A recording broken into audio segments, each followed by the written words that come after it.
Ye of little faith. You were doubting us. Come on, you can admit it. I'll tell you what. All this equipment, the imprimatur of a huge software company, the amazing brain trust with Riptide, it all boils down to rebooting the stupid computer. You know what I'm saying? So we are up, we're running, we're ready. Lyra, we're going to get going. You know where you are. You are in one of the last places in this country where opposing views are respectfully listened to, and they are sometimes, keep an open mind, sometimes they're even agreed with. I am your host, Titan. This show finally is making waves. Now, this is season 2 out of the blue. So one of our community leaders, Blue Spartan, is going to take on a different industry professional each week. The volunteer gets to choose the topic.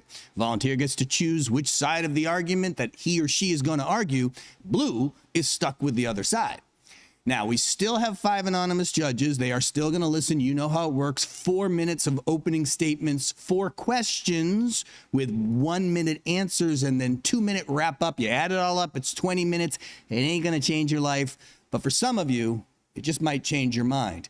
Tonight is all brought to you by our awesome sponsor, Clark and Hopkins. You try this stuff? Do you have the nerve to try this stuff? Riptide. You know what? It's time for crying out loud. Let's make some waves.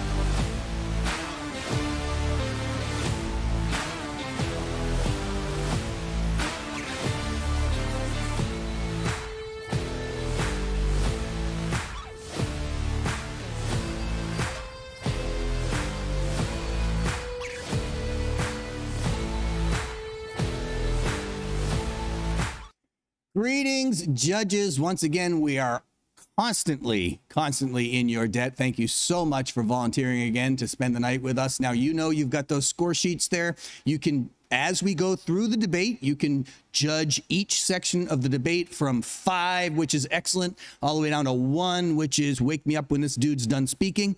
And there is a little section at the bottom as well where you can score their overall presentation, and then you can add it all up so that we get our score at the end. Now, remember, you're all anonymous. There is no pressure on you to vote one way or the other.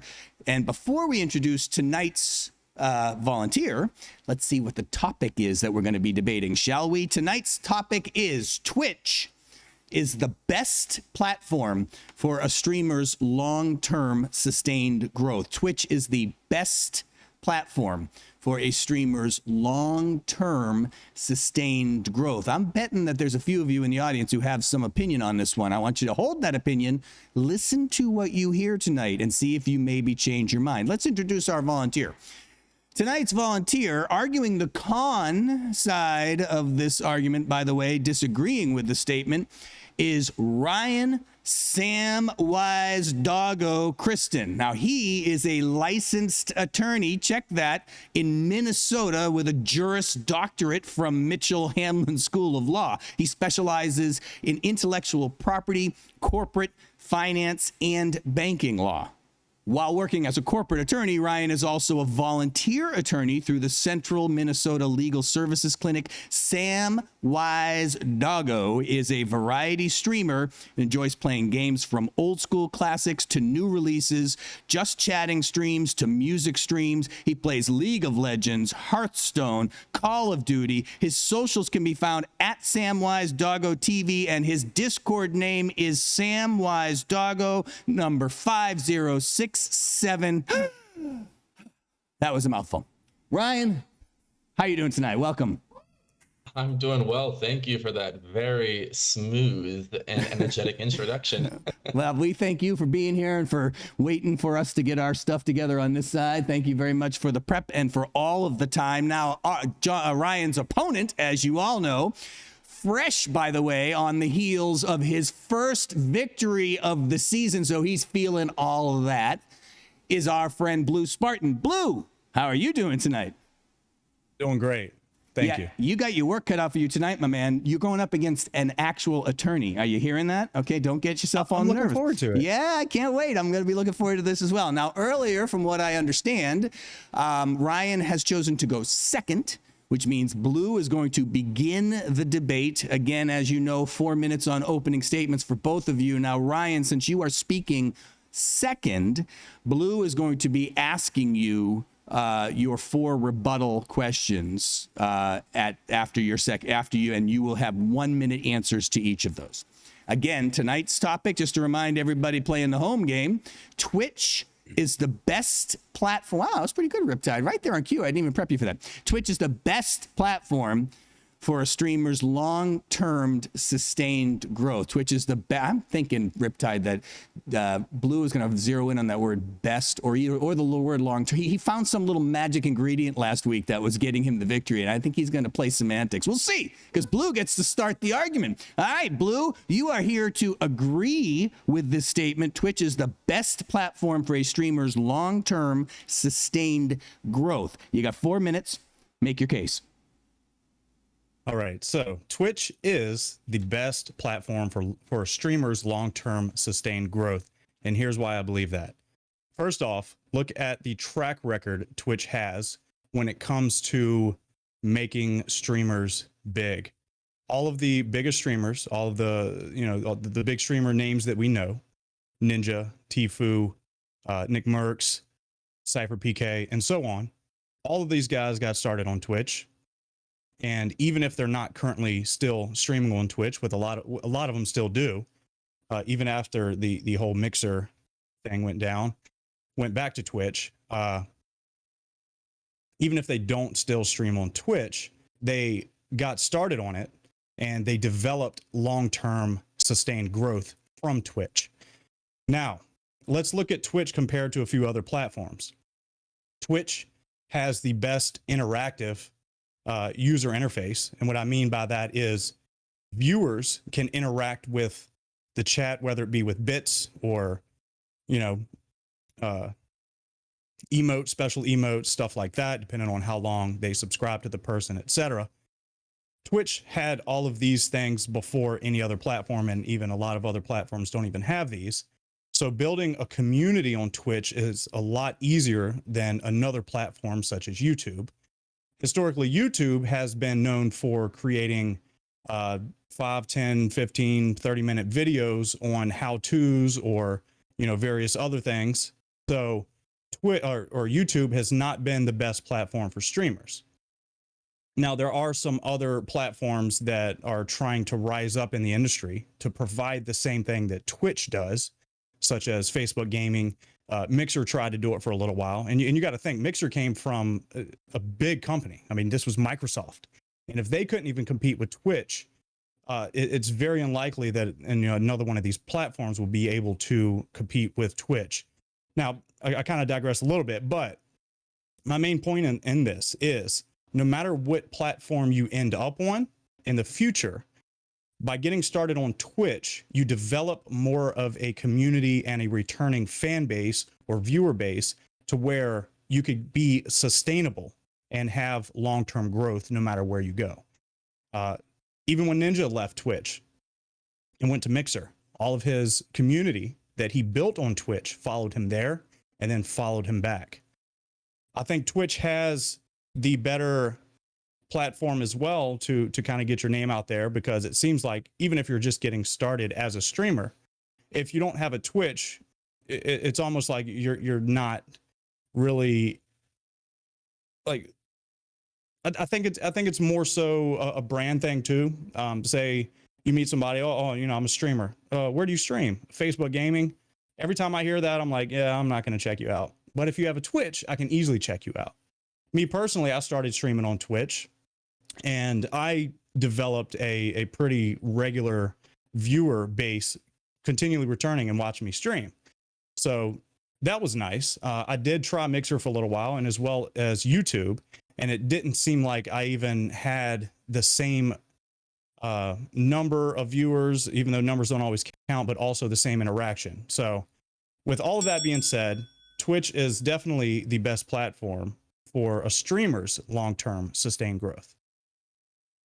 All righty. Thank you very, very much, Blue. That was Blue's opening statement. Now, again, tonight's topic, Twitch is the best platform for a streamer's long-term sustained growth. Here to argue the con side, disagreeing with that statement. Ryan, you've got 4 minutes. Go ahead and make your opening case. Thank you very much. So we're really looking at the issue of whether Twitch is the best platform for a streamer's long-term sustained growth. The simple answer is no. The manner in which Twitch builds its platform serves the platform and not the streamer. And that's a very important distinction when you're trying to think of what a streamer's long-term growth is. We're going to start with some pretty key topics I want to circle: discoverability, monetization, and contracts.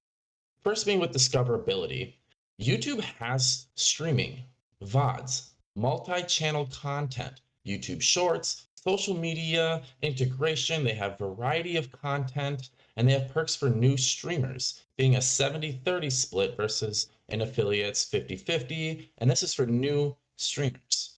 So when you're talking about Twitch, they have this trap with their stream program or even the partner program. And what I mean by that is they create this goal for streamers and they kind of build their community around hitting this affiliate status. It's the most important thing when you're a streamer. But what they're doing is they're really trapping you into a contract that's going to make it exclusive for Twitch. And you miss out on all these other opportunities for discoverability with Restream.io, which is an application that basically lets you go to YouTube, Facebook, and Twitch all at the same time. So if you opt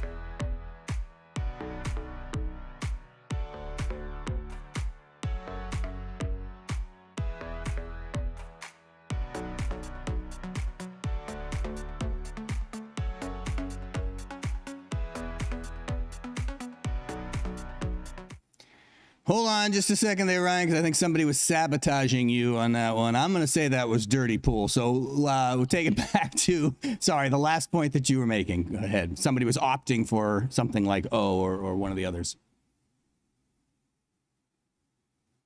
So where I think where I left off maybe was with being able to restream on multiple different platforms, where Twitch kind of traps you into this contract and being able to stay on their platform.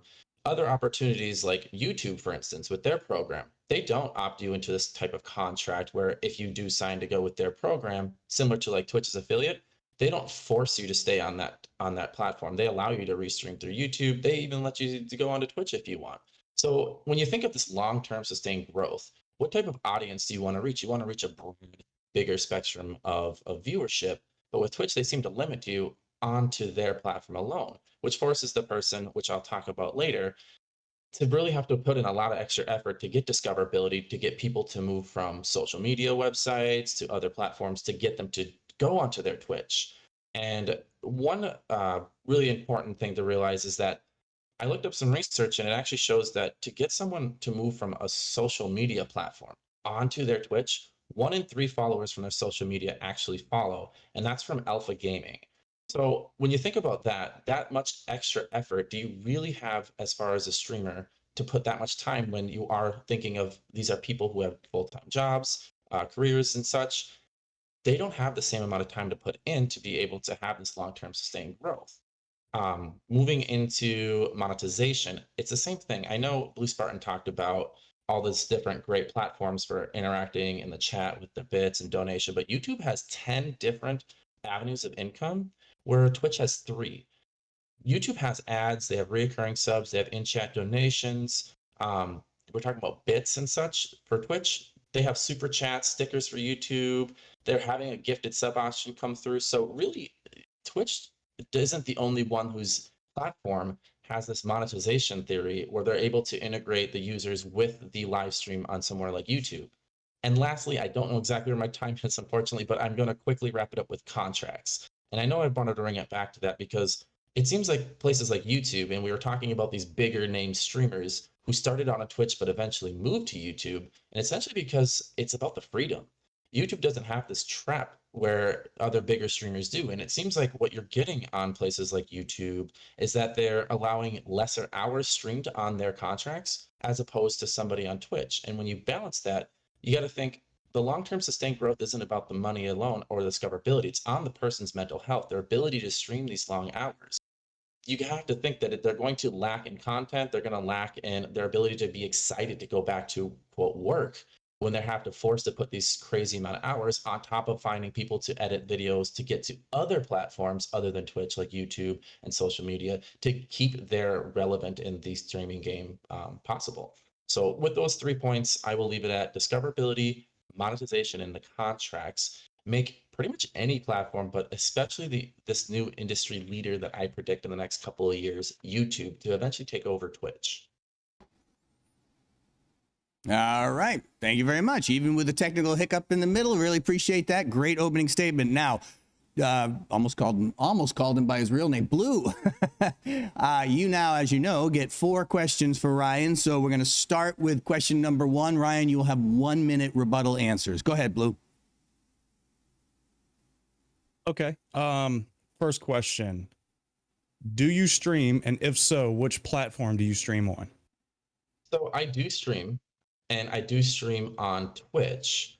Now, the reason I stream on Twitch is given my balance, I don't have a lot of time to edit things for YouTube. I don't have a lot of time to do other things. But I will say, in the crazy way it works, I spend more time on Instagram than I do on Twitch. And I do that because I am about social networking and networking with people. The discoverability problem for me on Twitch is that I stream, and no matter how much I feel like I'm doing well, my gut tells me that I have like 3 to 5 streamers because people can't set aside the time to come and sit down and watch me at my time in my schedule, but they have all the time in the world if they're laying in bed and they want to go on the social media to check the VODs, they want to check anything else out. So they're on other platforms looking at my Twitch content, but they're doing it through YouTube clips, they're doing it through Instagram, they're doing it through even Facebook, not on Twitch itself. All right. Even without a clock, you wrap that one up in a minute. And Blue, what about your second question? Second question is, knowing that YouTube is kind of mirroring what Twitch has done with their interactive platform for viewers, how quickly do you think for YouTube, for a streaming platform, will get to the point of where Twitch is now? So I think what YouTube has extremely huge advantage over, I know we talked about Mixer. Mixer was starting from scratch. There wasn't really anybody already on Mixer's platform waiting for this interaction of like live streaming. YouTube already kind of has the idea of videos to like this bigger base. And so my thing about YouTube is I would say probably about 3 to 4 years, because what YouTube has is that they are picking up a lot from Twitch, but they're doing what Twitch refuses to do, which is allow somehow this a big issue of discoverability, because streamers are kind of going and putting these crazy hours and getting burnt out and not seeing their results back. Whereas YouTube, what they're doing is, I believe it's Matt, for the lack of name, I believe his name is Matt. He's an executive at Google, and what he's doing is they're creating an algorithm that your title is what's going to target your viewer. And so specific viewers are going to be able to type in a name or a title or whatever it might be, like Fortnite clips or Fortnite headshots only. And you're going to find a streamer who's closely related to that title. Excellent. All right. That was the end of that minute. And Blue, how about question number 3? Question number 3. I'm trying to think of a question quick because he answered some of my questions in his opening statement and his other answer. So do you think any platform, if you think YouTube is the best and even going forward, do you think any platform would be able to compete with YouTube then? I think people are sleeping on Facebook. I personally have streamed on Facebook, and I've had better results my first week completely brand new on Facebook than I had on Twitch over a year. And the reason why is why would that be? Facebook I've had since I was probably a kid, and I already have a bunch of friends and every family on there who have still yet to have heard of Twitch because they're just not involved in it. So I'm kind of tapping into this market of friendships in my close inner circle who have never spent a day on Twitch and hardly maybe even on YouTube, but they're on Facebook because they might be a little bit older or whatever it might be. And I'm getting people like my grandma coming in saying, "Good job, son. It's cool."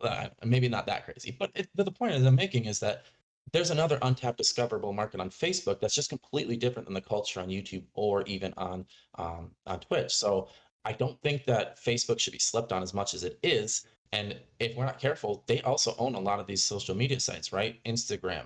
They also own Twitter, I believe. So they own these other platforms that Twitch and like other. I might have been mistaken on the Twitter part, but I know for sure on Instagram. So they're going to be tapping into this live market too. So be careful. All right. And that's the end of that minute. Blue, did you have another question? Yeah, I got one more question, and it's a simple one. Have you ever heard of the platform that will be released very soon? It's called Control, and it starts with a K.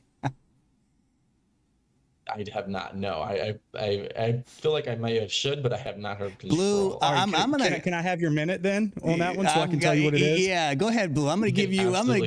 This is gonna be a free commercial for. Yes, absolutely. Go ahead, Please Blue. plug it in. How would you say? So, at Aquatik, we are developing a streaming platform, very similar to.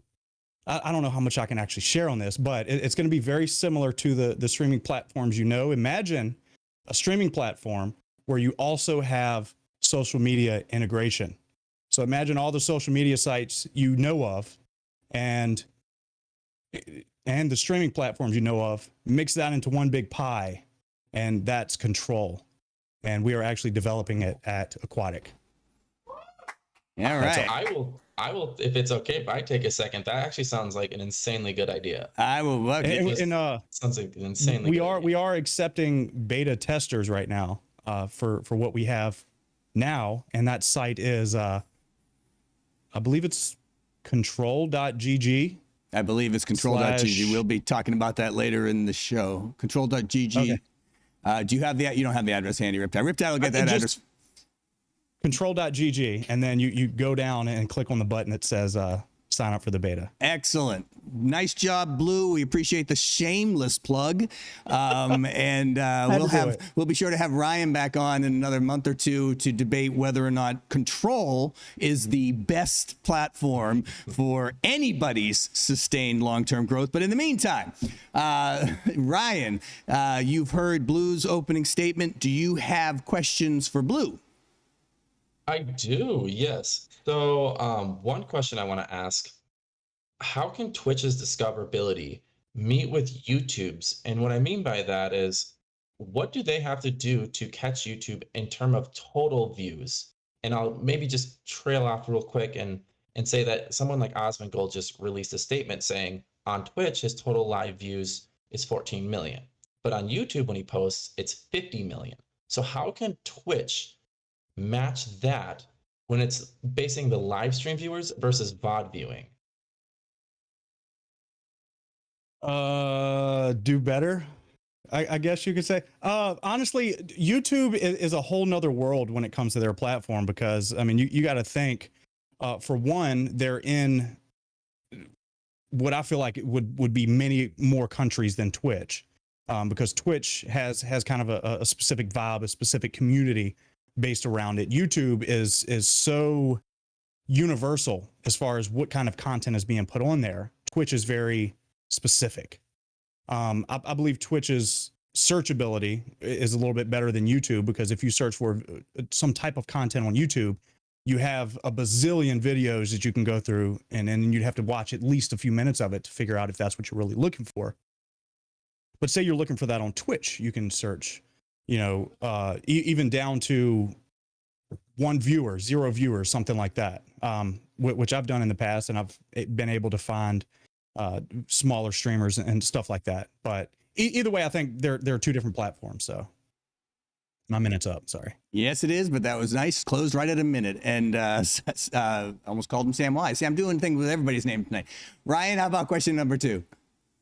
So what I have for question number 2, we mentioned big streamers starting out on Twitch and then moving to other platforms. So one trend, obviously, recently we had, I think Tim the Tatman left. I know Dr. Lupo and a few others kind of have shifted over into YouTube.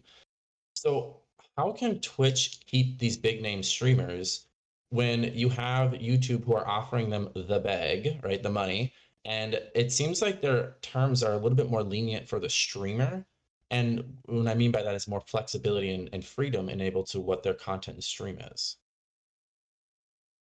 Well, I believe that they are very strongly trying to compete with Twitch. So they're offering things that they typically wouldn't offer because they're trying to build this YouTube gaming streaming platform to compete more with Twitch. Twitch has already done that, and they've done that for years. So that's why I believe that these bigger streamers are leaving, because yes, the contracts can be very constricting. They might change their community guidelines at will, and then all of a sudden, one of the streamers that they didn't like, that they know breaks a specific community guideline regularly, then they're able to ban them or kick them off, and then they'll end up on YouTube anyway. I believe that yes, the contracts for Twitch are pretty constrictive, but you don't always have to sign the contract. Don't sign the contract, don't have the issue. You can still build the community that you want on Twitch. Affiliate is not a very constrictive contract.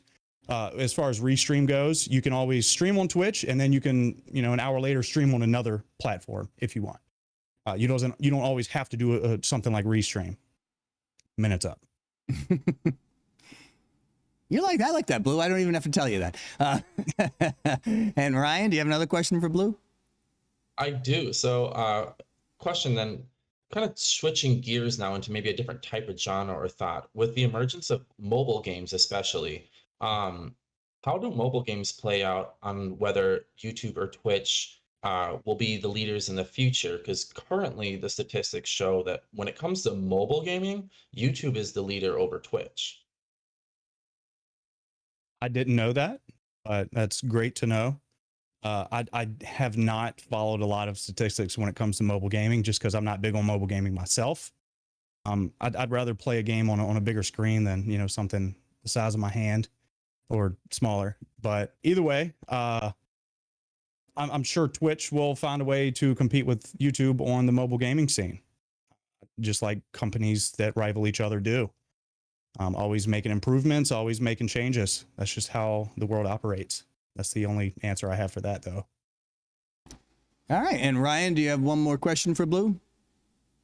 Yeah, it maybe as a follow-up back to his answer in question two. So do you feel like Twitch then should be lightening up on their guidelines, as you said, with their content rules, where Twitch tends to have this ban with no explanation, vis-a-vis Dr. Disrespect, and whereas YouTube has implemented this warnings or like a 3-strike system. It's separate, I know, from the DCMA violation strikes that you'll get on Twitch, but on YouTube they seem to be a little more transparent, at least with the public and the streamers. So do you feel like Twitch should then kind of follow YouTube's suit and kind of being a little bit more the streamer favor when it comes to these violations? Simple answer to that, absolutely. Very constricting contract, like I said. I realize that, but if you don't sign one of the contracts, or even if you do the affiliate one, you still continually build your community on Twitch. It's a good brand. I still feel like at this point to build a streamer brand or a streamer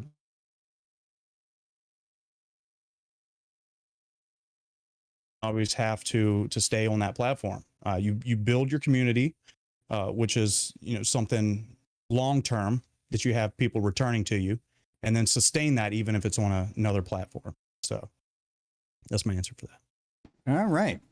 So, all right. Thank you both very much. Good questions, good responses. We are now going to move into the final statement. While you guys are preparing your 2 minutes of a closing statement, let's talk a little bit about our sponsor tonight, because they're awesome. Have you ever had Clark and Hopkins? Now, this stuff, you might have seen it on season 7 of Hot Ones with guests such as Bill Burr and Weird Al Yankovic and many more. Clark and Hopkins can take you on a flavor tour of the world with their 9 artisan pepper sauces and the unique flavor embodied in the Chesapeake Bloody Mary. So if you're looking for a food adventure, Clark and Hopkins brings the world to your kitchen with no passport required.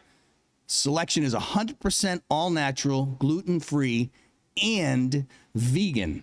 And you know what else? Some of you might have noticed that Delphina hasn't been around today. No, she did not get fired. I know I kind of alluded to that last week. And she not only did she not get fired for the awesome special that she arranged for you last week, she decided to double down one more week. Use promo code MAKINGWAVES one more week and you will get 25% off the entire 7Seas site. You know it, 7seas.gg. And not only will it include this awesome sauce, but it will also include... Oh, it's 8 o'clock. It'll also include our awesome new Genesis clothing collection if you haven't seen that. Okay, so we go back to our 2-minute warnings. Really, I mean, this has been a funny night, so I apologize. We go back to our 2-minute closing statements. So we're going to start with you, Blue. Go ahead. In closing, Twitch is the best platform for streamers' long-term sustained growth. Twitch is the biggest platform when it comes to streaming. I believe that by starting on Twitch, you will be able to build a decent streaming brand for yourself. And no matter where you decide to go after that, as long as you start on Twitch and you build a decent community and you do well at what you do and you find your niche, you'll be able to take that wherever you want to go. But by starting on Twitch, I believe it is the best platform for a streamer's long-term sustained growth. All right. Under the theory that if you repeat it enough times, it will hit the home mark. I like to see that. And Ryan, you have 2 minutes for your closing argument. Go ahead. Thank you. So again, Twitch is not the best platform for a streamer's long-term sustained growth. I'm a very big philosophy on if you build it, they will come. And I think that whether you're on Twitch or any other platform, you can build a community that revolves around you, the content creator. Now, Blue talked about, Twitch, you can start there and then move to another platform if you want. But if you think about that, that's already fundamentally flawed. You're already thinking about leaving while starting. And if you think back to when I mentioned that 1 in 3 from social media platforms will come to your Twitch, it's going to be the inverse will be the same once they start at Twitch and leave to another platform. A big reminder when we talked about these bigger streamers like Ninja, for instance, was brought up. When he was at the probably the pinnacle of Twitch, he was the face of Twitch, left to Mixer. Did his viewers necessarily follow? They didn't. And he ended up tanking in his viewer numbers. Now, he did it for the bag, don't get me wrong. And maybe that helped maybe get him some sustainability as far as a person, but it didn't get him a sustainability as a streamer. And so that's the big topic we want to talk about is your long-term sustainability as a streamer. YouTube is one of the leaders that are going to eventually take over, and I would say about in the next 5 years. Reason for it is discoverability, like we mentioned. We mentioned the algorithms that allow viewers to type in a name or a title and be able to discover a streamer. We're going to talk about monetization, where YouTube has the same exact, actually, if not more, 10 different avenues of revenue versus Twitch's 3. And lastly, we're talking about those contracts, long-term contracts with Twitch that just lock you in is not good. So when you think about long-term growth or long-term sustainability for a streamer, Twitch is just not it. All right. Thank you very much. Now, while the judges are making their decision, and since Blue was kind enough to plug it, and since Ryan just said, if you build it, they will come, which I'm interpreting myself as a plug for us building the control platform. So since we're in that mode, Riptide, I think you have a little bit to share about this awesome, awesome new streaming platform that is from your friends here at Aquatik. Show them that video, Riptide.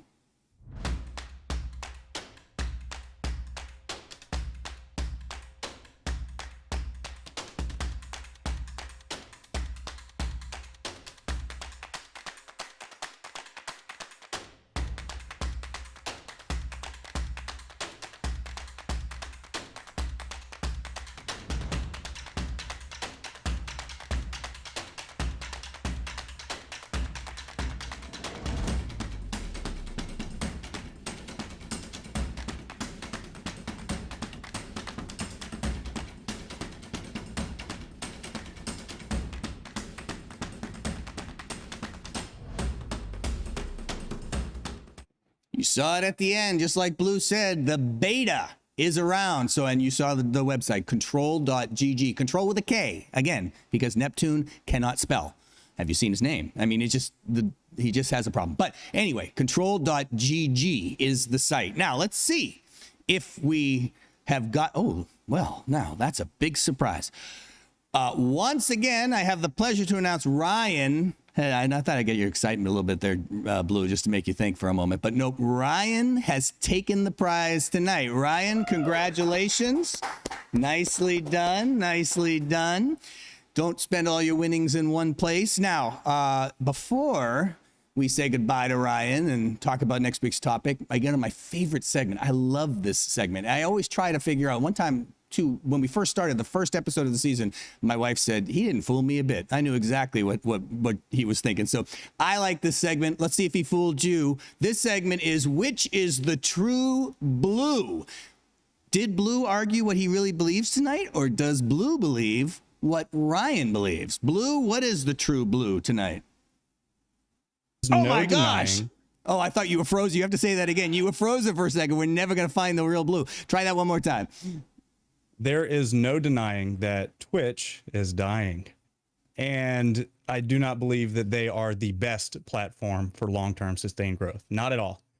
Maybe at one point in the past they were, but with many other companies developing and competing against them, they are declining very quickly, and it shows. A lot of big streamers are leaving Twitch, and honestly, I'm not too mad about it. They're too, like Ryan mentioned earlier, they're too constricting. The way I look at it, they're squeezing the air out of these streamers, man. They need to loosen up and provide them with, more pay, like YouTube, or more avenues of revenue, like he was saying. Yep, I agree with Ryan 100%. Awesome. See, spoken like a true ambassador for Control. Loving that. Loving that. All right. Well, Ryan, I think I read in your bio, right, some of the ways where people can get in touch with you. It is at SamWiseDoggo with 2 G's, by the way, DOGGO, at SamWiseDoggo TV, and Discord is SamWiseDoggo number sign. Ampersand, no, I almost said ampersand. Hashtag 5067. Anything else you'd like to share with us, Ryan? Got any fun cases going on that you can talk about? I can't talk about the details of the cases, but no, I just want to thank everyone here for letting me come on the show. I want to give a huge shout out to the community out in Discord. I'm usually lurking in there, so head out to the Aquatik Discord if you guys aren't in there. It's where you can usually find me, and yeah, I'd love to meet in. Well, thank you once again, Ryan, for spending your time with us tonight, and congratulations on your win. Blue, as always, thank you very much for being here tonight. Riptide is going to spend his week working out the kinks and get the ghosts out of the machine. And then next week, we'll be back and we will have a new topic, which if we can limp through this final segment, Riptide is going to show you. Next week's topic is, now think about this, okay? NCAA's involvement would negatively impact collegiate esports. Think about it. Think about that. What do you think? NCAA, do you want them involved? Will their involvement negatively impact collegiate sport? And if so, why?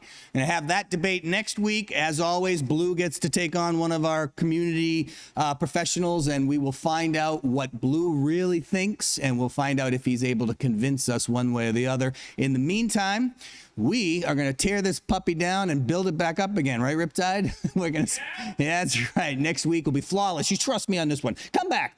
Dare you to. Come back and see if there's a single mistake next week. In the meantime, have a great week, all. And next week, we'll come back. We'll make some waves. Take care.